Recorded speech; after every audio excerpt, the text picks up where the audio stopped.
الحمدللہ رب العالمین والصلاة والسلام علی سید الانبیاء والمرسلین اللہم صلی علی سیدنا و مولانا محمد وعلی آلہ واصحابہ وبارک وسلم وصلی علیہ۔ دنیا کے تمام دیکھنے والوں کو، تمام چاہنے والوں کو، تمام پیار کرنے والوں کو، اور جہاں جہاں تک اس وقت میری آواز کو سنا اور مجھے دیکھا جا رہا ہے، جنید اقبال کی جانب سے انتہائی محبت کے ساتھ السلام علیکم۔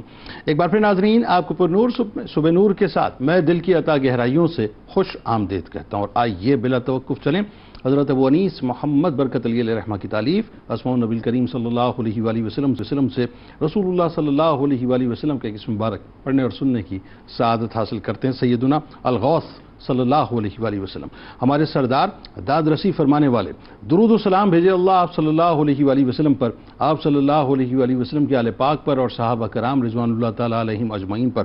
حضور نبی کریم صلی اللہ علیہ وآلہ وسلم نے فرمایا کہ قیامت کے دن ایک شخص کو حساب کتاب کے لیے لایا جائے گا اور اس سے پوچھا جائے گا کہ تم نے دنیا میں کیا کیا، تو وہ کہے گا یا اللہ تو نے مجھے پیدا کیا، مجھے ہدایت دی اور مجھے رزق میں فراوانی عطا کی، بس میں نے بھی تیرے عطا کردہ رزق کو تیری مخلوق پر خرچ کیا۔ اللہ تعالیٰ فرمائے گا کہ میرے بندے نے بالکل سچ کہا، اسے جنت میں داخل کر دو۔ جناب، دنیا کے تمام دیکھنے والوں کو، خاص طور پہ زمین والوں اور آسمان والوں کو میری جانب سے، 92 نیوز کی جانب سے، میرے تمام اسکالرز کی جانب سے بڑی ہوئی 11ویں شریف کی بہت بہت مبارکباد۔ نجیب الطرفین، سلطان الثقلین، شہنشاہ اولیاء، مادرزاد ولی، جدی حسنی حسینی، حضرت شیخ عبدالقادر جیلانی رضی اللہ تعالیٰ عنہ ناظرین، وہ عظیم المرتبت ہستی کہ جنہیں اللہ تعالیٰ نے منصب ولایت پر فائز فرما کر دنیا میں بھیجا، مقام غوثیت و قطبیت و فردانیت سے عروج کر کے مقام محبوبیت پر فائز کیا، جو بلا شبہ ایسے وجود مسعود تھے جو کتبوں کے کتب، غوثوں کے غوث اور کل ولیوں کے سردار ٹھہرے، جن کی عظمت شان اور رفت مکان سمجھ سے بالاتر ہے کہ بڑے بڑے عرفاء، علماء اور اصلاحان حق پکار اٹھے کہ آپ کا قدم ہماری گردن پر ہے۔ یعنی ناظرین، ولایت اقصیٰ کے آپ اس مقام پر فائز ہیں کہ جہاں اور کسی کو رسائی نصیب نہیں ہوئی۔ اسی لیے حضرت عبدالرحمن جامی رحمۃ اللہ علیہ فرماتے ہیں کہ اے غوث الثقلین شیخ عبدالقادر، آپ کے اوصاف و کمالات کو میں کیسے بیان کروں کہ آپ کی عظمت شان کا یہ حال ہے کہ آپ محبوب رب العالمین کے محبوب ہیں،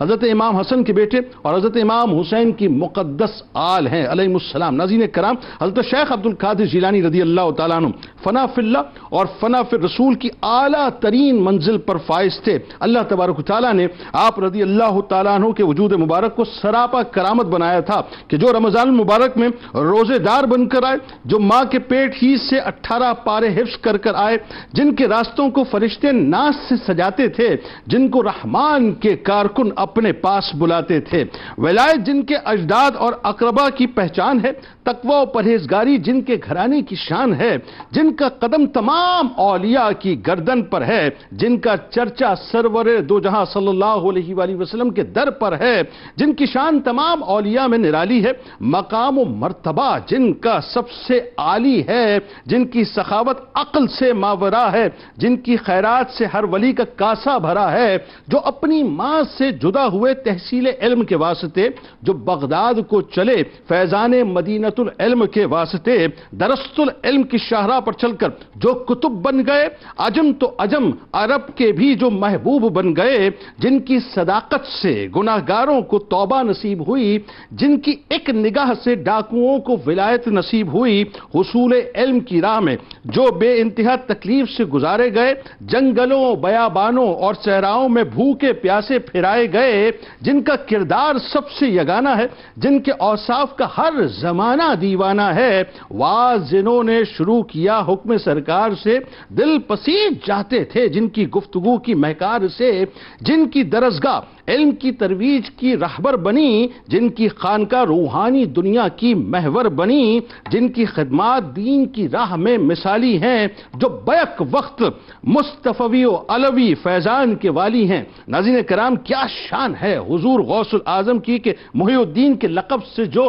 ملقب ہوئے، دین محمدی کی نئی زندگی کے جو سبب ہوئے، جو توحید پرستی کے علم بردار بھی تھے اور عشق رسول صلی اللہ علیہ وآلہ وسلم کے شمع بردار بھی تھے، قرآن مجید کے جو حافظ بھی تھے، جد امجد کے دین کے جو محافظ بھی تھے، جن کی عبادت پر عبادتیں نازا تھیں، جن کی ریاضتیں عقل سے ماورا تھیں، مجاہدے جن کے کمال تھے، فاقے بھی جن کے بے مثل و بے مثال تھے، جن کے سامنے دنیا مثل ہتھیلی ہوتی تھی، جن کی نگاہ لوگوں کے قلوب پر ہوتی تھی، جن کی کرامات حد تواتر کو پہنچتی تھیں، جن کے خوارق عادات خشک و تر کو پہنچتی تھیں، جو صلحاء کی نگاہ میں غوث الورا ٹھہرے، جو شرق و غرب میں سردار الاولیاء ٹھہرے، جو علم ظاہر و باطن میں امام تھے، جو فیض یافتہ مرتضیٰ و خیر الانام تھے، کن کے مالک نے مختار بنایا تھا جن کو، تصرفات کی طاقت سے سجایا تھا جن کو،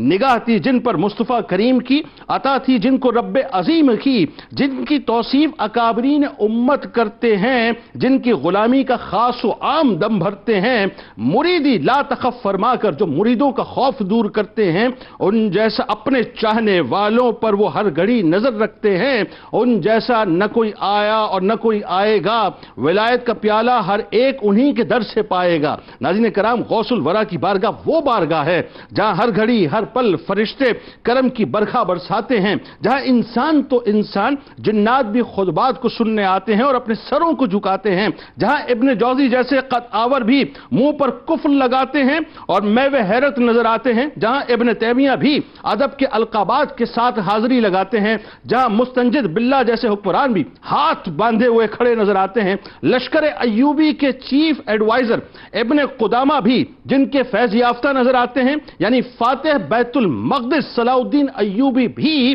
اسی در کا فیض پاتے ہیں۔ بس یوں کہہ لیجئے ناظرین کہ وہ جن کی روحانی حکومت لا مکانی ہے، وہ جن کی روحانی حکومت لا مکانی ہے، ہمارے عقیدے میں وہ محبوب سبحانی حضرت شیخ عبدالقادر جیلانی ہیں رضی اللہ تعالیٰ عنہ۔ ناظرین آئیے آغاز کرتے ہیں۔ اس وقت تین شخصیات موجود، یقیناً کسی تعارف کے محتاج نہیں۔ پہلی شخصیت ممتاز عالم دین جناب مفتی محمد اسحاق مدنی صاحب تشریف فرمائیں، دوسری شخصیت ممتاز عالم دین جناب علامہ اکرام حسین القادری صاحب تشریف فرمائیں، اور تیسری شخصیت اسلامی نظریاتی کونسل کے ممبر ممتاز اسکالر جناب ڈاکٹر عمیر محمود صدیقی صاحب تشریف فرمائیں۔ تینوں اب آپ کو السلام علیکم، خوش آمدید اور 11ویں شریف کی بہت بہت مبارکباد۔ اور آخر میں انشاءاللہ ملک کے معروف شناخت جناب قاری اسد الحق صاحب منقبت کا نذرانہ پیش فرمائیں گے۔ آغاز کیجئے، علامہ اسحاق صاحب اپنا حصہ ڈالیے۔ حضرت شیخ عبدالقادر جیلانی رضی اللہ تعالیٰ عنہ، آپ کا شجرہ مبارک حصول برکت کے لیے اور جو آپ کے القابات حسین ترین ہیں وہیں سے آغاز۔ بسم اللہ الرحمن الرحیم۔ بہت شکریہ اہل محبت کے لیے، اہل طریقت کے لیے، اہل شریعت کے لیے۔ آج کا دن بڑی برکتوں والا ہے کہ حضور سیدنا شیخ عبدالقادر جیلانی رحمۃ اللہ تعالیٰ علیہ کا ذکر خیر ہے، آپ کا عرس مبارک ہے۔ اللہ تبارک و تعالی ہمیں ان کی ذات سے جو عقیدت و محبت ہے اس میں مزید برکات عطا فرمائے اور ان کی تعلیمات پر عمل کرنے کے اللہ ہمیں توفیق عطا فرمائے۔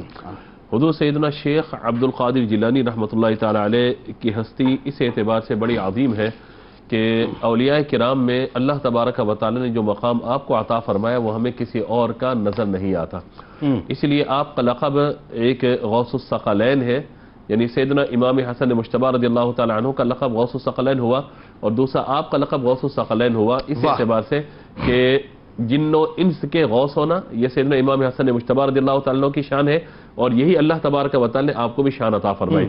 اور کیوں نہ ہو کہ آپ یہ دیکھیے کہ آج ماہ ربیع الثانی کی، ماہ ربیع الاخر کی آج ظاہر ہے کہ 11 تاریخ ہے، اور 11 تاریخ آپ کا عرس مبارک ہے، اور اس اعتبار سے 11ویں شریف کی ہم بات کر رہے ہیں، تو اس اعتبار سے ہمیں یہ بھی سمجھنا ہے کہ آپ کا نسل مبارکہ 11 واسطوں سے حضرت مولا حسن مجتبی رضی اللہ تعالیٰ عنہ تک پہنچ جاتا ہے۔ سبحان اللہ۔ تو یہ 11ویں کی نسبت یہاں بھی ہے، اور پھر سلسلہ طریقت کی اگر آپ بات کریں تو سلسلہ طریقت میں بھی 11واں سلسلہ آپ کا حضرت مولا مرتضیٰ شیر خدا رضی اللہ تعالیٰ عنہ تک پہنچ جاتا ہے۔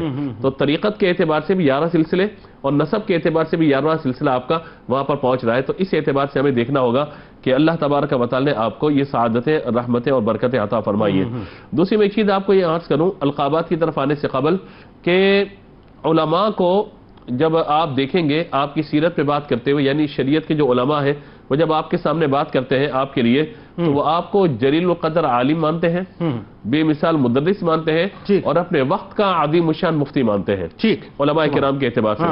تصوف اور روحانیت کی دنیا میں آپ آ جائیے تو صوفیاء کے نام آپ کو قطب الاقطاب اور غوث اعظم کے نام سے یاد کرتے ہیں.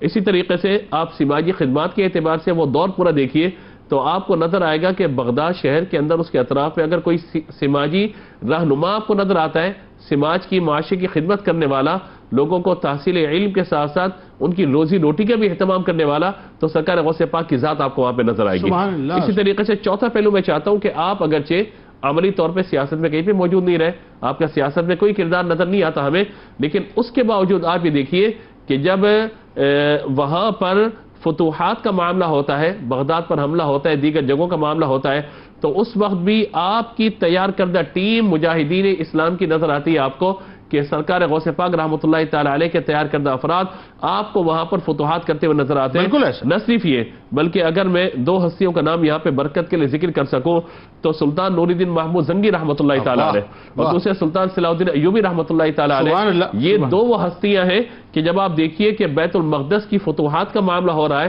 تو آپ کو یہ ہستیاں بھی وہاں پر اپنا کردار ادا کرتے ہوئے نظر آتی ہے، اور یہ سارا فیض آپ کو چلتا ہوا نظر آئے گا سرکار غوث پاک رحمۃ اللہ تعالی علیہ کی بارگاہ سے. سبحان اللہ. اب اس کے بعد میں آ جاتا ہوں نسب نامے کے اعتبار سے. آپ کا نسب مبارکہ جا کے پہنچتا ہے والد کی طرف سے سیدنا امام حسن مجتبی رضی اللہ تعالیٰ عنہ اور والدہ کی طرف سے امام حسین کی طرف. اب یہ ایک میں نسبت جوڑتے ہوئے آگے بڑھوں تاکہ میں اپنے وقت پہ بات مکمل کر سکوں. امام حسن رضی اللہ تعالیٰ عنہ کے صاحبزادے حضرت حسن مصنع، انہیں حسن مصنع کیوں کہا جاتا ہے؟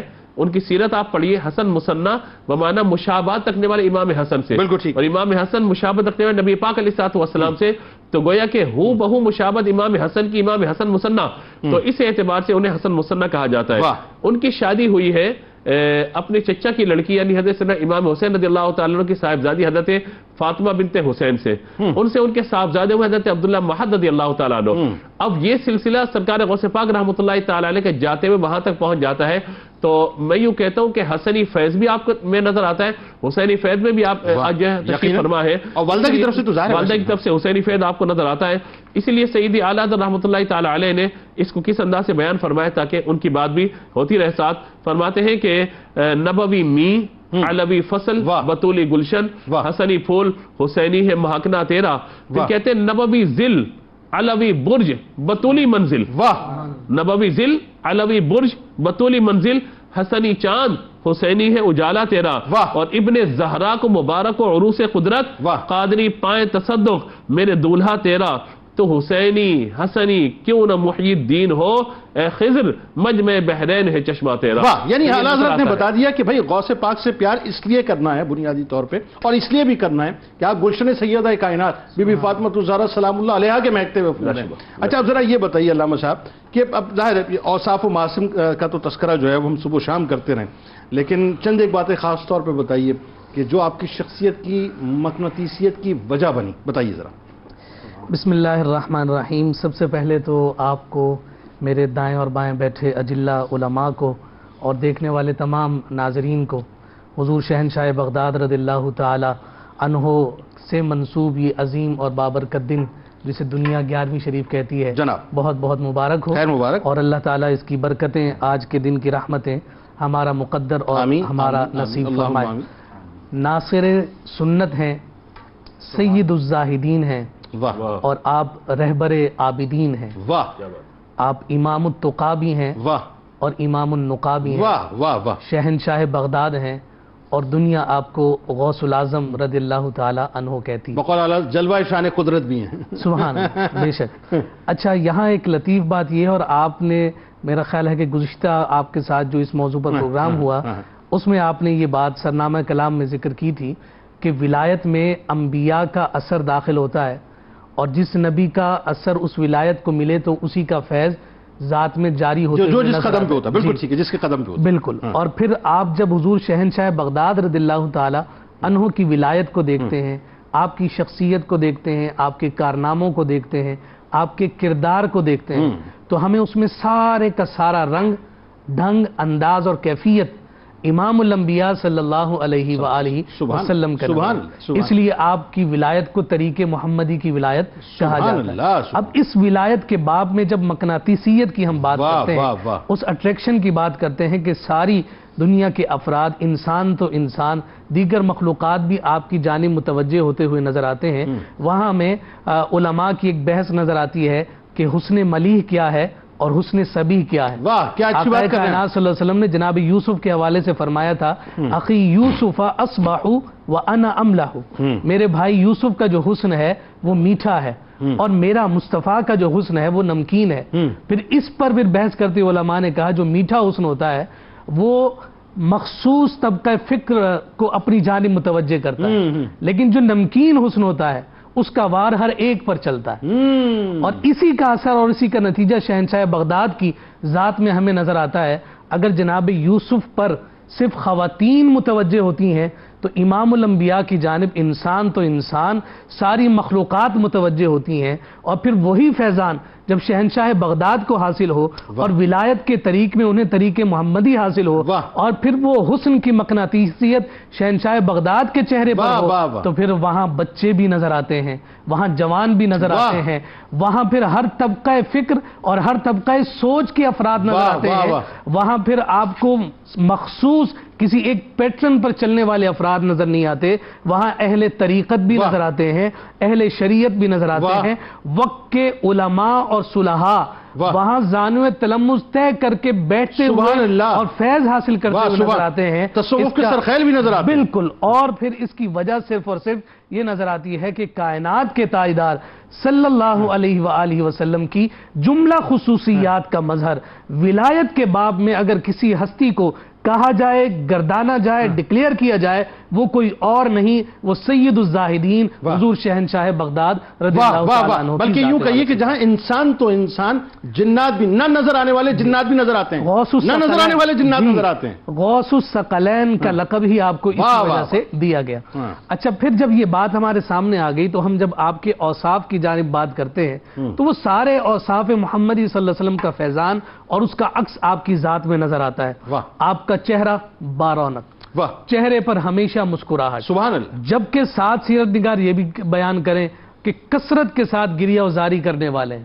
وہ تو بات ہے خلوتوں کی، لیکن جب جلوت میں آئیں تو پھر چہرہ اتنا بارونق اور ہنسمکھ ہو کہ جو دیکھے وہ دیوانہ ہو کر رہ جائے. خوش اخلاق، نرم طبیعت، کریم الاخلاق، نسیم الفطرت، اور سب سے بڑی بات ہم نشین کی، اپنے ساتھ بیٹھنے والے کی تعظیم اور توقیر کیسے کرنی ہے وہ بارگاہ غوثیت سے ہمیں پیغام ملتا ہے. وہی طریقہ مصطفیٰ کریم صلی اللہ علیہ وسلم. بالکل. اور پھر ساتھ ساتھ آپ کی عاجزی اور انکساری کو دیکھیں. یہ واقعہ اکثر علماء نے ذکر کیا، ہم سنتے رہتے ہیں کہ ایک نور نمودار ہوا، اس میں سے آواز آئی اور کہ آج کے بعد ساری حرام چیزیں تم پر حلال ہو گئی. تو آپ نے تعوذ پڑھ کر کہا کہ میں تیرے وار سے بچ گیا، اللہ رب العزت مجھے محفوظ رکھے، تو شیطان ہے. اس نے جواب میں کہا کہ جناب تیرے علم نے آج تجھے بچا لیا. تو آپ نے جواب میں کہا کہ میرے علم نے نہیں بلکہ اللہ کے فضل اور اس کے کرم نے مجھے بچا لیا. یہ بات تو سامنے ہے، واضح ہے، اور اس میں آپ کی شان اور آپ کے باطن کا جو اخلاص ہے وہ سامنے آ رہا ہے. لیکن اصل بات کیا ہے؟ شیطان آیا تھا تعریف کی ہے، اور آج بڑے بڑے لوگ تعریف پسندی کے مرض میں مبتلا ہو کر اپنے بڑے بڑے اعمال کو ضائع کر دیتے ہیں. کسی پوسٹر پر آپ کے نام کے ساتھ 5-6 القابات جب تک نہ لکھے جائیں آپ سمجھتے ہیں کہ ہماری گستاخی کر دی، ہمارا پروٹوکول اور ہمارے منصب کا خیال نہیں رکھا گیا.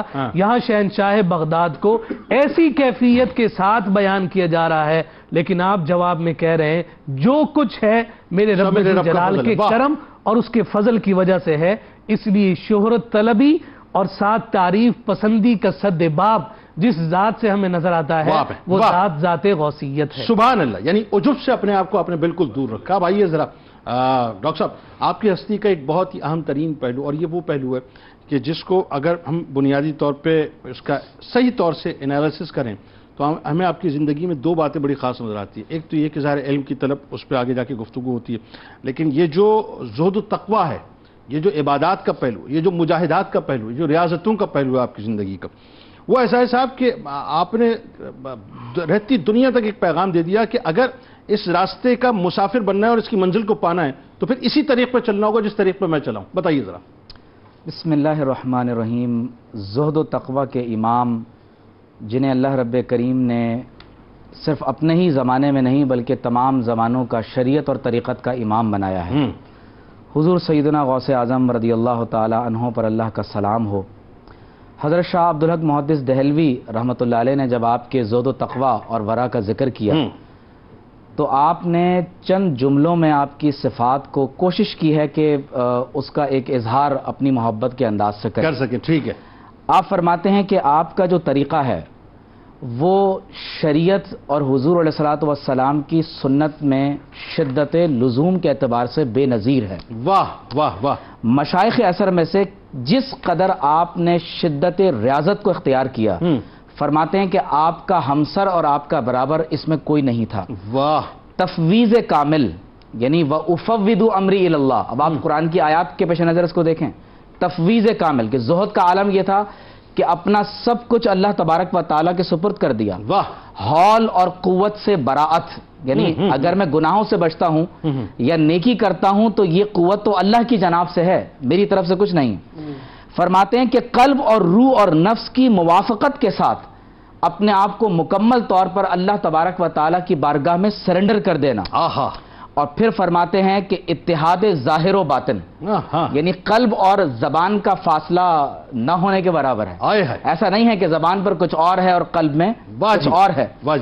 پھر فرماتے ہیں کہ شکوک و نزاع اور تشویش کے بغیر اپنے قلب کو اللہ کے ذکر سے ایسا منور کر لیا کہ نہ اب اس میں شک باقی ہے، نہ نزاع ہے، نہ تشویش ہے.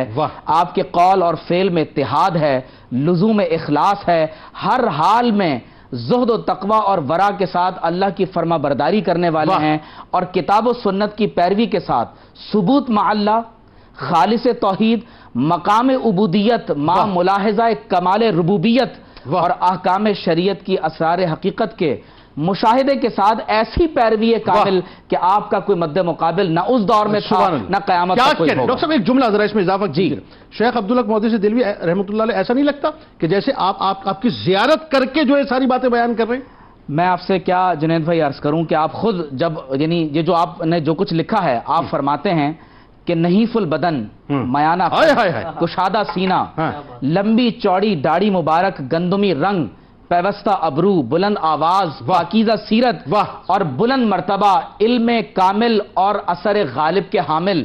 جب گفتگو فرماتے ہیں تو بجلی کی کڑک کی طرح آپ کا کلام لوگوں کے دلوں پر اثر کرتا ہے. وجہ کیا ہے؟ حضور نے فرمایا ما زہد عبد فی الدنیا الا انبت اللہ الحکمت فی قلبہ.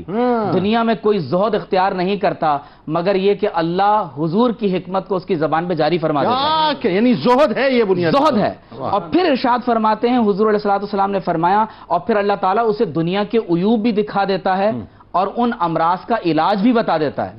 غوث اعظم رضی اللہ تعالیٰ عنہ خود فرماتے ہیں کہ 25 سال تک دنیا سے زہد ایسا اختیار کیا کہ میں عراق کے صحراؤں اور ویرانوں میں اللہ تعالیٰ کی ایسی عبادت کرتا رہا کہ نہ کوئی مجھے جانتا تھا اور نہ میں کسی کو جانتا تھا. ہاں جنات اور رجال الغیب میری خدمت میں آ کر مجھ سے دین کی تعلیم و تربیت لیا کرتے. اللہ. یہ کتنے برس؟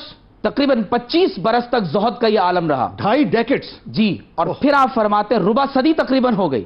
اور پھر آپ فرماتے ہیں کہ 40 سال تک میں نے فجر کی نماز عشاء کے وضو سے ادا کی. اللہ. مطلب کیا ہے؟ والذین یبیتون لربہم سجدا وقیاما کہ عباد الرحمن کی اس صفت کامل کے آپ مظہر عتم ایسے ہوئے کہ آپ 40 برس تک اللہ کی بارگاہ میں سجدہ اور قیام کی حالت میں رہے. سبحان. آپ کا وضو نہیں ٹوٹا. اس کا مطلب یہ ہے کہ پوری رات اللہ تعالیٰ کی بارگاہ میں شب زندہ دار رہے. فرماتے ہیں کہ نماز عشاء کے بعد سے لے کر فجر کی نماز تک قرآن کی تلاوت کرتا اور جب فجر کا وقت ہوتا تو میں قرآن کریم کو مکمل کر چکا ہوتا تھا. اور پھر آپ فرماتے ہیں کہ 11 سال تک برج بغداد میں آپ اپنے آپ کو بند کر کے اللہ کی عبادت میں ایسے مصروف رہے کہ وہ برج اور وہ ٹاور آپ کے نام گرامی سے ہی موسوم ہو گیا. اور پھر آپ کے زہد و تقوی کا عالم یہ ہے. فرماتے ہیں کہ ایک مرتبہ ایک شخص میرے پاس سفر میں آیا اور اس نے اس شرط پر مجھے اپنی رفاقت میں لیا کہ میں صبر کروں اور اس کے حکم کے خلاف کچھ نہ کروں. فرماتے ہیں کہ وہ مجھے ایک مقام پر بٹھا کر وعدہ لے کر چلے گئے اور پھر میرے پاس کئی برس کے بعد آئے اور پھر مجھ سے وعدہ لے کر چلے گئے. فرمایا کہ 3 مرتبہ ایسا ہوا، آخری مرتبہ اپنے ساتھ دودھ اور روٹی لے کر آئے اور کہا کہ میں خضر ہوں اور اللہ نے مجھے یہ حکم دیا ہے کہ میں آپ کے ساتھ دسترخوان پر بیٹھ کر کھانا تناول کروں. گویا کہ غوث اعظم کا یہ جتنے بھی رنگ ہم دیکھتے ہیں، اگر خلاصہ دین کی تعلیمات کا ایک لفظ میں کیا جائے تو وہ زہد و تقوی اور ورع اور اللہ کی عبادت کے ذریعے اس کا قرب ہے. کیا کہنے ہیں ناظرین کرام، ہمارے ساتھ جڑے رہیے. بڑی 11ویں شریف کے موقع پہ، اتنے حسین سے موقع پہ، خوبصورت سے اور خوشبودار موقع پہ حضور غوث العظم دستگیر حضرت شیخ عبدالقادر جیلانی رضی اللہ تعالیٰ عنہ کا تذکرہ پاک ہے. آپ کی مجالس سے واعظ کی کیفیات کیا تھیں؟ آج بھی مجالس ہوتی ہیں صاحب، لیکن آج قلوب نہیں بدلتے. آج قلوب تو چھوڑیے صاحب، لوگوں کے ذہن نہیں بدلتے، قلوب تو بہت دور کی بات ہے. لیکن وہاں کیا ہوتا تھا کہ جنازوں کے جنازے اٹھ جایا کرتے تھے. یہ کیوں ہوتا تھا یہ آپ کو بتائیں گے. درود پاک سرکار کی بارگاہ میں، ان کی آل کی بارگاہ میں پیش کیجئے. لوٹ کے آپ کو بتاتے ہیں کہ آپ کی جو واعظ کی محافل ہوتی تھی اس کی کیفیات کیا ہوتی تھی.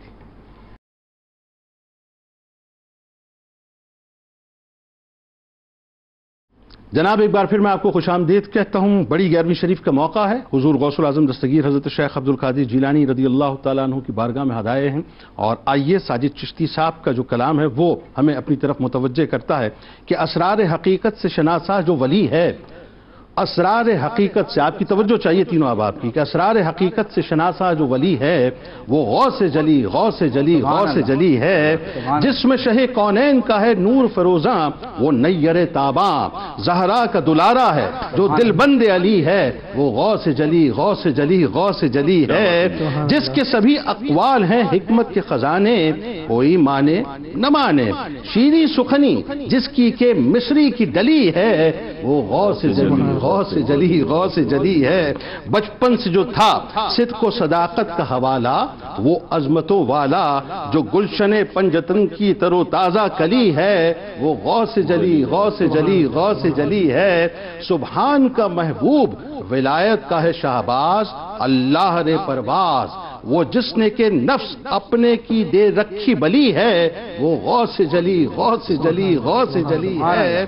وہ جس کا کلام آ کے تھے جنات بھی سنتے، عرفان تھے چنتے، خاک کفے پا نوریوں نے جس کی ملی ہے وہ غوث جلی غوث جلی غوث جلی ہے. رحمان کی باتیں ہیں صدا جس کی زبان پر، نظریں ہیں جہاں پر قبلہ گہے عشاق بنی جس کی گلی ہے وہ غوث جلی غوث جلی غوث جلی ہے. جو وصل کے جام اپنے غلاموں کو پلائے، ہر غم سے چھڑائے، تقدیر مریدوں کی جو کر دیتا بھلی ہے وہ غوث جلی غوث جلی غوث جلی ہے. قرآن کے جو ظاہر و باطن کا ہے عالم، ولیوں کا معلم، آیات کی تفہیم میں تمثیل علی ہے وہ غوث جلی غوث جلی غوث جلی ہے. سب ولیوں کی گردن پہ قدم اس کا ہے عالی، واہ شان کمالی جس کے در عالی سے سند ولیوں نے لی ہے وہ غوث جلی غوث جلی غوث جلی ہے. وہ جس کے قدم چومے سلاطین زمانہ، ہر ایک نے ہے مانا، جس شاہ کی ہر زاویے میں بات چلی ہے وہ غوث جلی غوث جلی غوث جلی ہے. پس خوردہ مجھے آ گیا اس کا ہے میسر، ٹھہرا ہوں تونگر، اولاد میری جس کی عطاؤں سے پلی ہے وہ غوث جلی غوث جلی غوث جلی ہے. وہ جس کی کرامات کی حد ہے نہ ٹھکانا، ولیوں میں یگانا، ساجد کی بلا جس کے تصدق ہی ٹلی ہے وہ غوث جلی غوث جلی غوث جلی ہے. علامہ صاحب اب ذرا یہ بتائیے جو خاص طور پہ، اور آج محافل بھی بہت ہو رہی ہیں، آج مجالس بھی بہت ہو رہی ہیں، آج لیکچرز بھی بہت دیے جا رہے ہیں صاحب، صبح شام لیکچرز ہو رہے ہیں، دن رات لیکچرز ہو رہے ہیں. تبدیلی کونا، اور وہاں عالم یہ ہے کہ غوث پاک جو ہیں ابھی گفتگو کا آغاز نہیں کرتے اور لوگ دھاڑے مار مار کے شروع ہو جاتے ہیں رونا، یہاں تک کہ عالم یہ ہوتا ہے کہ جنازے تک اٹھتے ہیں. کیا معاملہ تھا بتائیے ان کی محفل کا. بسم اللہ الرحمن الرحیم. دیکھیے با عمل با اثر ہوتا ہے. جب عمل کے ساتھ کوئی گفتگو کی جائے گی تو یقیناً اس کا اثر بھی اللہ تبارک و تعالی لوگوں کے دلوں تک پہنچائے گا. عربی کا ایک مقولہ ہے ان من البیان لسحرا، کے بعد بیان جادو ہوتے ہیں. یعنی جو تقریر کرنے والا ہے وہ تقریر اس طرح کی کرتا ہے کہ لوگوں کے ذہن اس اعتبار سے چینج ہو جاتے ہیں. یہ تو ظاہراً ہم بات کرتے ہیں کہ لوگوں کے مائنڈ کو چینج کر دینا، گفتگو ایک فن ہے باقاعدہ، لیکن جب یہ گفتگو کا فن اللہ تبارک و تعالی کے محبوب کی بارگاہ سے فیض عطا ہو، حضرت مولا مرتضیٰ کی بارگاہ سے فیض یافتہ کوئی شخص اگر بات کرنے کے لیے بیٹھے اور پھر اللہ کے رسول کے حکم سے اگر بیٹھے تو ظاہر ہے کہ اس کی برکت کچھ اور ہوگی. اور سیدنا شیخ عبدالقادر جیلانی رحمۃ اللہ تعالی علیہ کے بارے میں اس بات پر تمام آپ کی سیرت نگار متفق ہیں کہ آپ مادرزاد ولی ہیں. سبحان اللہ. یعنی مادرزاد ولی کا مطلب ماں کے پیٹ سے ولی پیدا ہوئے. بے شک بے شک. نمبر 2 یہ کہ تحصیل علم کے لیے 18 سال آپ اپنے علاقے کے اندر موجود رہے جناب. اس کے بعد 9 سال تک بغداد مختلف اساتذہ کے پاس رہے جناب. پھر 25 سال مختلف جگہوں پر جا کر مجاہدات اور ریاضات میں مصروف رہے. 50 سال کا مکمل عرصہ آپ نے اس انداز سے گزرا جناب. اس کے بعد دوسری بات یہ ہے کہ 41 سال 40 سے 41 سال کیونکہ 91 سال کی عمر میں آپ کا وصال ہوتا ہے تو آپ نے دنیا سے پردہ فرمایا. تو یہ جو 40 سے 41 سال ہیں یہ آپ کا وہ وقت ہے جو آپ کا وعد و نصیحت کا ہے. اب جب 40 سے 41 سال مستقل آپ نے کیا ہے تو آپ کی شان یہ ہے کہ صبح سے لے کر دوپہر تک 13 علوم کے اندر تدریس فرما رہے ہیں. یعنی درس کے اعتبار سے درس العلم حتی صرف خطبہ، یہ وہ درس ہے جو تقریر ہو رہی ہے، طلباء کو باقاعدہ پڑھانا 13 علوم میں. اس کے بعد یہ ہے کہ ظہر کے بعد قرات سبع یعنی قرآن پاک لوگوں کو پڑھایا جا رہا ہے. واہ واہ. قرآن پاک سے بھی تعلق ایک مضبوط رہے اور فقہ اور حدیث سے ہی معاملہ رہے آیات کا.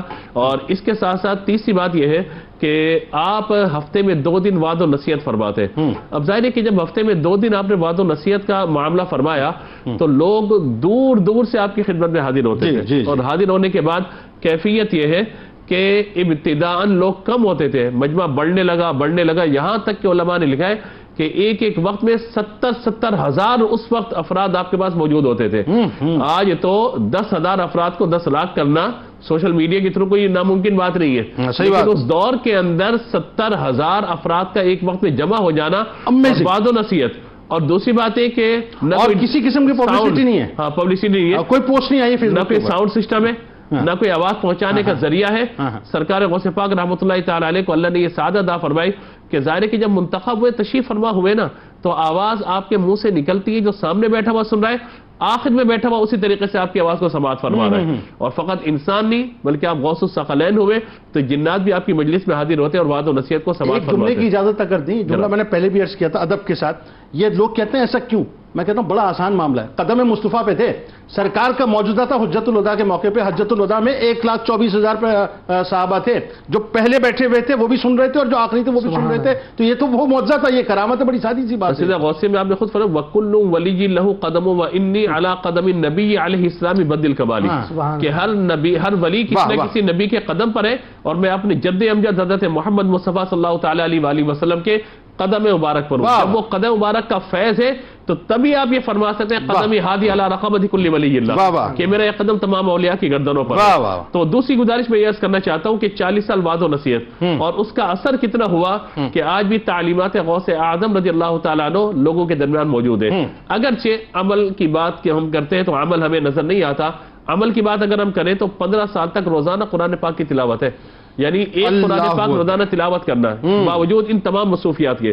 دوسری گزارش یہ ہے کہ اللہ تبارک و تعالی نے جو آپ کو سعادت عطا فرمائی، برکت عطا فرمائی، اس میں یہ ہے کہ ایک ہوتا ہے رٹی رٹائی تقریریں. ہم نے کوئی فائل اٹھائی، ہم نے آج تو چیٹ جی پی ٹی آ گیا نا بھئی، ہم نے وہاں سے سرچ کیا، اٹھایا مٹیریل، اپنے اعتبار سے چیزوں کو لیا اور تقریر کر دی، بیان کر دی. وہ مطلب جو ہے وہ سارا معاملہ جو ہے وہ ہو جاتا ہے. لیکن اس دور کے اندر ایسی ہستیاں آپ یہ دیکھیں، ابن جوزی ان کے بارے مشہور ہے کہ بغداد اور اس کے اطراف میں جتنے کتب خانے تھے وہاں کی کوئی کتاب ایسی جو ان کی نظر سے نہ گزری ہو، اتنے بڑے محدث، لیکن آپ کی بارگاہ میں آتے ہیں تو کیفیت یہ ہے کہ 11 تفسیروں تک کہتے ہیں مجھے معلوم ہے، جب آیت قاری پڑھتا چلے جاتا ہے تفسیر 40ویں ہوتی ہے کپڑے پھاڑ دیتے ہیں. اور جب آپ یہ کہتے ہیں کہ اب ہم قال سے حال کی طرف پہنچے ہیں اور پھر لا الہ الا اللہ کی ضرب جب لگتی ہے تو الا اللہ کی ضرب لوگوں کے سینوں کو چیر دیتی ہے. تو یہ وہ کیفیت ہے سرکار غوث پاک کی مجالس میں. اسی لیے آج بھی آپ کو طریقہ صوفیاء کے اندر یہ بات نظر آئے گی کہ پہلے واعظ ہے اس کے بعد ذکر اللہ ہے. بالکل صحیح، تاکہ ظاہر بھی درست رہے اور بندے کے باطن بھی درست. آپ نے مسئلہ آسان کر دیا نا. وہ بات یہ کہ آج الا ماشاءاللہ میں وہ حاشیہ لگا کے بات کر رہا ہوں کہ آج جو خطبہ ہیں وہ بنیادی طور پہ خطبہ کرتے ہی ہیں کہ چیٹ جی بی ٹی سے سنتے ہیں اور لوگوں کو سناتے ہیں. اور اس وقت ہوتا یہ تھا کہ غوث اعظم جو ہے وہ قدرت سے سنتے تھے اور لوگوں کو سناتے تھے. اب ذرا یہ بتائیے علامہ صاحب کہ جو ہستی آپ کی ہے، اس ہستی میں ایک خاص رنگ ہمیں جو توحید پرستی کا نظر آتا ہے، اور یہ ہم نے بڑا ظلم کیا ہے صاحب. میں بڑا اس پہ فوکس کرتا ہوں، اور بار بار جب بھی پروگرام خاص طور پہ غوث پاک کا ہوتا ہے میں کہتا ہوں اس پہلو کو تو خاص طور پہ اٹھنا چاہیے، کیونکہ آج کے دور میں اگر غوث پاک اگر تشریف فرما ہوتے تو پتہ نہیں ہماری اپنی جو عقائد کے معاملات کیا ہوتے ہیں ان کے ساتھ. تو بات یہ ہے کہ فنا فی اللہ کی جو اعلیٰ ترین منازل پہ آپ فائز تھے، ایک تو یہ بتائیے بنیادی طور پہ. دوسرا وہی بات ہے کہ فنا فی رسول کا جو رنگ آپ کے اندر تھا بیان کیا. بسم اللہ الرحمن الرحیم. بلا شبہ حضور شہنشاہ بغداد رضی اللہ تعالی عنہ حقیقی معنوں میں پیر طریقت بھی ہیں اور رہبر شریعت بھی. بے شک. اور آپ نے جب شریعت کی رہبری کو اختیار کیا تو آقا کائنات صلی اللہ علیہ وآلہ وسلم کی اداؤں، حضور علیہ الصلوۃ والسلام کے انداز، آقا کائنات صلی اللہ علیہ وسلم کے اسلوب کو اس قدر اپنی ذات کے اوپر غالب اور حاوی کیا کہ آپ کو بلا شبہ کہا جا سکتا ہے کہ آپ فنا فی الرسول کے عظیم مرتبے پر فائز تھے. میں یہ بات عرض کرنا چاہتا ہوں جنید بھائی کہ دیکھیں فنا اور بقا جو ہے نا یہ ایک دوسرے کی ضد ہے، اور یہ قاعدہ ہے کہ اجتماع الضدین محال، کہ دو ضدیں ایک جگہ جمع نہیں ہو سکتی. بے شک. جیسے آگ اور پانی ہے، جہاں پانی ہوگا وہاں آگ نہیں ہوگی، ایسا ہی جہاں آگ ہے وہ پانی نہیں ہوگا. لیکن جب ہم فنا اور بقا کی بات کرتے ہیں اگرچہ یہ ضد ہے، لیکن فرمایا کہ کچھ بقا ایسی ہوتی ہے کہ جو فنائیت کے بغیر میسر نہیں آتی. واہ. تو یہ جو اولیاء اچھا اور صالحین کی جو بقا ہے، ان کے ذکر کی بقا ہے، ان کے کردار کی بقا واہ ہے، واہ. ان کے تقوی، ان کی خشیت کی جو بقا ہے، وہ کسی شے کی فنائیت میں پر منحصر ہوتی ہے. واہ واہ واہ. اور وہ فنائیت ذات رسالت مآب صلی اللہ علیہ وسلم کی ہوتی ہے یا پھر رب ذوالجلال کی ذات کی فنائیت ہوتی ہے. یعنی جو تیری ہستی میں کھو گیا کائنات پھر اس میں کھو گئی. حتی یتقرب الی عبدی بالنوافل کا یہ خوبصورت کلمہ جو بارگاہ مصطفیٰ کریم صلی اللہ علیہ وسلم سے رب ذوالجلال کا اس امت کو حاصل ہوا کہ میرا بندہ محنت، ریاضت، کوشش اور زیادتی نفلی عبادت کے ذریعے سے میری جانب بڑھتا رہتا ہے. مجھے جب وہ عبادت پسند آ جاتی ہے تو میں اسے اپنا محبوب بنا لیتا ہوں. واہ. اور جب وہ محبوب بناتا ہے تو یہی وہ فنائیت کا اثر ہے. فرمایا کہ کان تو اس بندے کے ہوتے ہیں، سننے کی طاقت میری ہوتی ہے. واہ. آنکھیں تو اس بندے کی ہوتی ہیں لیکن دیکھنے کی طاقت مجھ رب ذوالجلال کی. واہ واہ واہ. تو یہ جو فنائیت نظر آتی ہے اسی فنائیت کا اثر ہے جو آقا کائنات صلی اللہ علیہ وسلم نے فرمایا بندہ تو رب کا ہوتا ہے، الذین اذا رؤوا ذکر اللہ، چہرہ اس بندے کا ہے لیکن اس چہرے کو دیکھ کر وہ یاد آتا ہے کہ جس میں وہ فنا ہوا، یعنی جسے دیکھ کر رب یاد آ جائے جان لو کہ وہ اللہ کا دوست اور اللہ کا ولی ہے. تو یہ فنائیت جو ہے وہ ہمیں حضور شہنشاہ بغداد رضی اللہ تعالیٰ عنہ کی ذات میں نظر آ رہی ہے کہ آپ کا ہر عمل اس بات پر منحصر ہے کہ کیا اس عمل کے ذریعے سے میرا رب مجھ سے راضی ہو رہا ہے. اور رب کی رضامندی کو ہر عمل میں مقدم رکھنے کی وجہ اور رکھنے کے سبب سے ہی ہمیں یہ نظر آیا کہ شہنشاہ بغداد راتوں کو جاگتے ہوئے بھی نظر آتے ہیں، دن میں درس و تدریس کرتے ہوئے بھی نظر آتے ہیں، سب کچھ کر رہے ہیں لیکن اس کے بعد اعلان بھی فرما رہے ہیں نلت السعد من مولا الموالی. یہ ساری سعادتیں جتنی برکتیں مجھے ملی ہیں یہ ساری کی ساری میرے رب ذوالجلال کی مدد اور نصرت کے نتیجہ میں ملی ہیں. سبحان. یہ تبھی فنائیت میسر آتی ہے کہ جب آپ اپنا سب کچھ اس حقیقی خالق کے ساتھ جوڑ لیتے ہیں اور اس حقیقی مالک کے ساتھ اپنی لو کو لگا لیتے ہیں. یہی فنائیت ہے کہ جس فنائیت نے آپ کو بقا کا وہ عروج اور بقا کا وہ دوام عطا کیا کہ آج صدیاں گزرنے کے بعد بھی آپ کا کردار بھی زندہ ہے اور آپ کا نام بھی زندہ ہے. جیسے اپنے سامنے بیٹھنے والے مجلس کے افراد پر نظر ڈال کر آپ ان کی کایا بدل دیتے تھے. فنائیت کا یہ مرتبہ آپ کو حاصل ہوا کہ جب آپ غوث العظم ہوئے تو آج بھی اس قادر کے بندے عبد القادر کا تذکرہ کیا جاتا ہے، دل مچل جاتا ہے، سر فخر سے بلند ہو جاتا ہے کہ ہم نام لیوا جناب عبد القادر. وہ بات وہی ہے نا کہ وہ پھر اس قادر نے عبد القادر کو وہ قدرت عطا کر دی کہ پھر دو انگلیوں کے درمیان جو ہے لوگوں کے قلوب تھے کہ جہاں چاہتے تھے وہاں پھیر دیا کرتے تھے. اب ذرا یہ بتائیے ڈاکٹر صاحب فائنلی یہ جو آپ کا خانقاہی نظام ہے اور یہ خانقاہی نظام اس لیے ذرا اس کی ڈیٹیل میں بتائیے.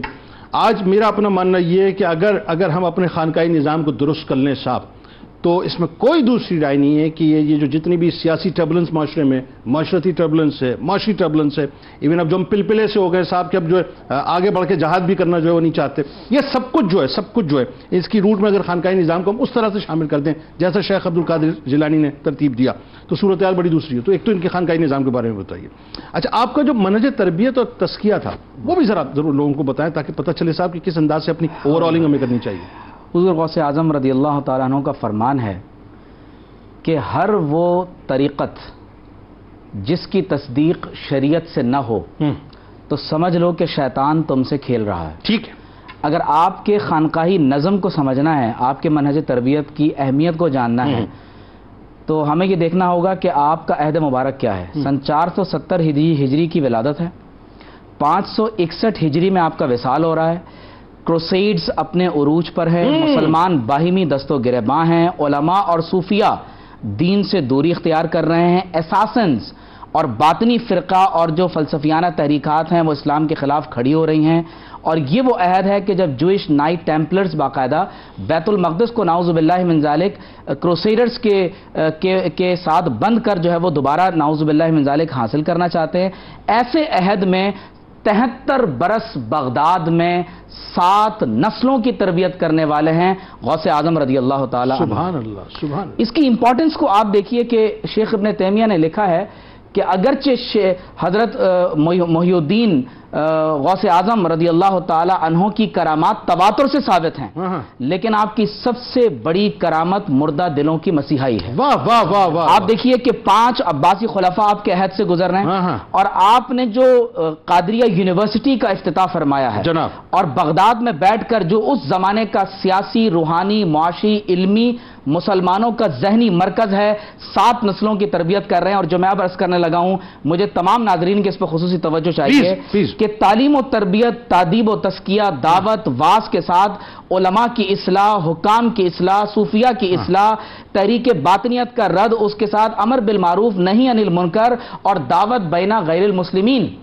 آپ کا ایک جملہ ارشاد آپ دیکھیے کیا فرماتے ہیں، دین محمد صلی اللہ علیہ وسلم تتواقع حیتانہ وَيَتَنَاثَرُ أَسَاسُهُ هَلُمُّ يَا أَهْلَ الْأَرْضِ نُشَيِّدُ مَا تَهَدَّمَ وَنُقِيمُ مَا وَقَعَ هَذَا شَيْءٌ مَا يُتِمُّ يَا شَمْسُ وَيَا قَمَرُ وَيَا نَهَارُ تَعَالَوْا۔ فرماتے ہیں کہ لوگوں، حضور علیہ الصلوۃ والسلام کے دین کی عمارت اور اس کی دیواریں گر رہی ہیں، اس کی بنیادوں کو ہلایا جا رہا ہے۔ اے اہل زمین تم بھی آ جاؤ، جو ہدم کا شکار گر رہا ہے ہم اس کو مضبوط کریں، جو گر چکا ہے اس کو کھڑا کر دیں۔ اور پھر فرماتے ہیں جذبے میں آ کر، اے سورج تم بھی آ جاؤ، اے چاند تم بھی آ جاؤ، اے رات اور دن تم بھی آ جاؤ کہ ہم مل کر حضور کے دین کی خدمت کریں۔ کیا جذبہ! پھر آپ اس عہد کو دیکھیں کہ بیت المقدس کی روحانی فتح کا صحرا اگر کسی کے سر بنتا ہے تو غوث اعظم رضی اللہ تعالیٰ عنہ۔ کیا ریلیونٹ بات ہے! آپ کی قادریہ یونیورسٹی سے اس دور کے مڈل ایسٹ کے 400 سے زائد یونیورسٹیز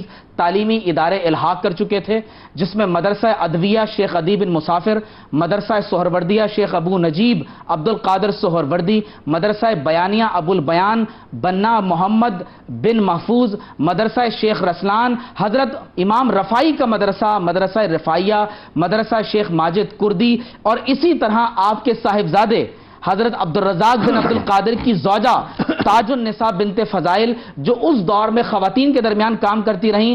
طبقات حنابلہ میں لکھا گیا ہے کہ وکان نور الدین محمود یقبل علیہ، نور الدین محمود زنگی حضرت محی الدین عبد القادر جیلانی کی خدمت میں آیا کرتا تھا، اور آپ نے موافق الدین ابن قدامہ حنبلی کا ذکر کیا، آپ نے المغنی کے نام سے اتنی بڑی کتاب لکھی ہے، اور سلطان صلاح الدین ایوبی رحمۃ اللہ علیہ کے 2 خاص لوگ، ایک حافظ عبد الغنی اور موافق الدین، یہ دونوں ان کے مشیروں میں سے ہیں، علی بن برداون بن زید کردی، حامد بن محمود حرانی، اور سب سے بڑا نام وہ زین الدین علی بن ابراہیم بن ابن نجا وائز انصاری حنبلی قادری کا ہے، جن کے بارے میں ابو شامہ نے یہ لکھا ہے کہ صلاح الدین ایوبی اپنے دور میں ان کے لیے مسند لگاتے اور ان سے یہ گزارش کرتے کہ آپ غوث اعظم کے مرید ہیں، ہمیں واعظ اور نصیحت فرمائیں اور دعا کریں، اور جب وہ خطاب فرماتے تھے تو آپ کے پورے لشکر میں جذبہ بیدار ہوتا۔ تو مجھے کہنے دیجئے کہ اگر سلطان صلاح الدین ایوبی اور نور الدین زنگی جیسی شخصیات کا جذبہ دوبارہ پیدا کرنا ہے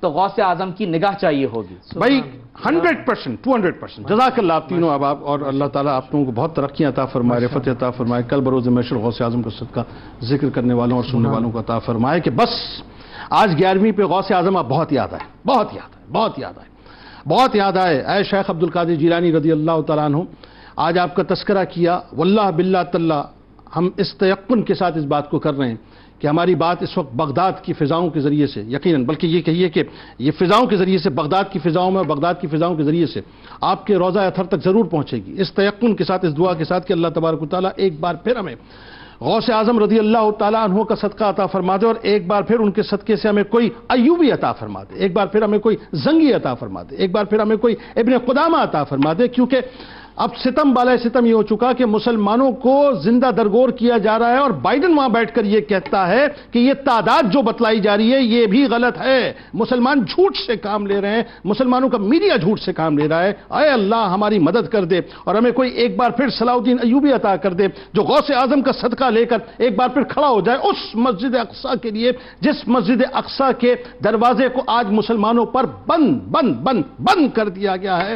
اے اللہ تجھ سے دعا ہے کہ ایک بار پھر ہمیں تو غوث اعظم کے صدقے میں کوئی ایوبی عطا کر دے جو غزہ کی پٹی پر شہادتیں اختیار کرنے والے مسلمانوں کے لیے کھڑا ہو جائے، ان کی طاقت بن کے، ان کا علم لے کر کھڑا ہو جائے، اور ان طاقتوں کے خلاف، ان قوتوں کے خلاف کھڑا ہو جائے جن کو اپنی طاقت پر، اپنی قوت پر، اپنے اسلحے پر اور اپنا سپریم پاور ہونے پہ معاذ اللہ بہت ناز ہے۔ اے اللہ تجھ سے دعا ہے ایک بار پھر غوث اعظم کا صدقہ عطا کر دے کہ کوئی ایوبی اٹھے اور ان کو ان کی اوقات بتلائے، ان کو یہ بتلائے کہ بیت المقدس، یہ مسجد اقصیٰ، یہ قبلہ اول ہمارا ہے، آج تم نے اس کے دروازے بند کیے ہیں، لیکن انشاءاللہ ایک وقت ایسا آئے گا اور ضرور آئے گا کہ مسلمان ایک بار پھر بہت شان کے ساتھ مسجد اقصیٰ کے اندر داخل ہوں گے اور فلسطین جو ہے وہ آزادی کی سانس لے گا۔ ہمارے ساتھ اس وقت ملک کے ممتاز شناخواں جناب قاری اسد الحق صاحب تشریف فرمائے، میں آپ کو خوش آمدید کہتا ہوں۔ السلام علیکم۔ کتاب الشفا بھٹکے ہوئے کو راہ راست پلانا۔ اگر کوئی شخص سیدھے راستے سے بھٹک جائے تو سورۃ نازعات کی آیت نمبر 19 روزانہ 101 بار پڑھ کے پانی پہ دم کر کے اس شخص کو پلائیں، انشاءاللہ وہ گمراہی سے نکل کر ہدایت کی طرف آ جائے گا۔ حضور غوث الاعظم رضی اللہ تعالیٰ عنہ کو قول مبارک کہ مومن کو چاہیے کہ پہلے فرائض و واجبات ادا کرے پھر سنتوں میں مشغول ہو۔ آج روزنامہ 92 نیوز میں آج شریف کے حوالے سے حضور غوث الاعظم پہ آپ آرٹیکل ضرور پڑھیے گا، ایکس پہ ہمیں فالو کر لیجئے، فیس بک پیج کو لائک کر لیجئے، یوٹیوب چینل کو سبسکرائب کر کے بیل آئیکن کو ضرور کلک کر لیجئے۔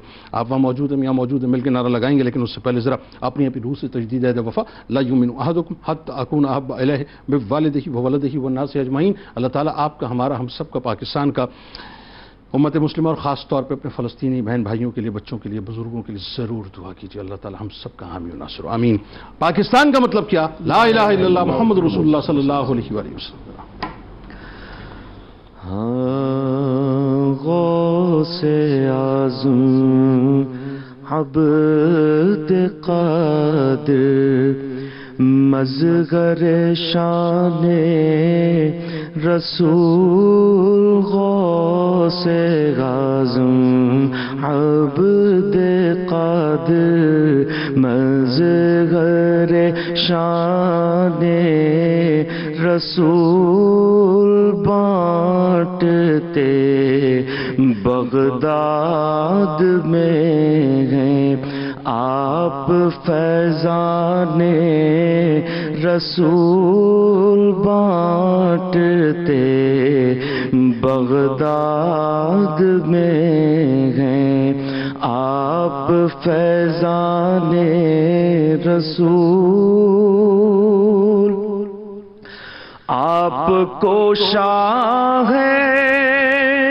نجف سے فیض روحانی ملا،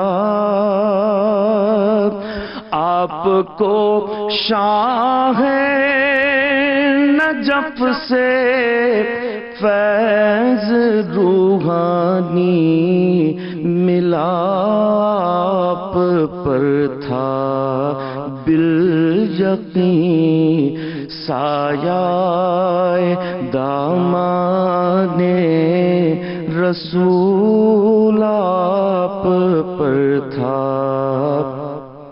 بالیقین سایہ دامان رسول۔ مومنوں کو آپ نے حق کا سبق ہر دم دیا، مومنوں کو آپ نے مومنوں کو آپ نے حق کا سبق ہر دم دیا، سب مریدوں کو سناتے تھے وہ فرمانے رسول، سب مریدوں کو سناتے تھے وہ فرمانے رسول، سنت سرکار کے کرتے رہے روشن چراغ، سنت سرکار کے کرتے رہے روشن چراغ، آپ قلب و جان سے ساجد تھے قربان رسول، آپ قلب و جان سے ساجد تھے قربان رسول، بانٹتے بغداد میں ہیں آپ فیضان رسول۔